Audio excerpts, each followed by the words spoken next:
in Surah Taha, Allah Jalla wa Ala, towards the end, He makes mention of 4 essential needs that every single human being needs. Anybody knows the verse? In Surah Taha, towards the end.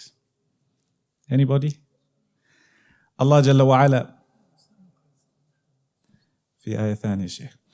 Allah Jalla wa Ala, addressing Adam alayhi salam, when he's told to enter into Jannah, what does He tell him? He says, in this Jannah that you are in, إِنَّ لَكَ أَلَّا تَجُوعَ فِيهَا وَلَا تَعْرَى وَأَنَّكَ لَا تَظْمَأُ فِيهَا وَلَا تَضْحَى. In this Jannah that you are in, you will never be hungry. إِنَّ لَكَ أَلَّا تَجُوعَ فِيهَا, ju' from hunger. And you will never be unclothed. You'll always have something to cover you. And you will not be somebody, or you will not be those who are thirsty. That drink will be provided for you.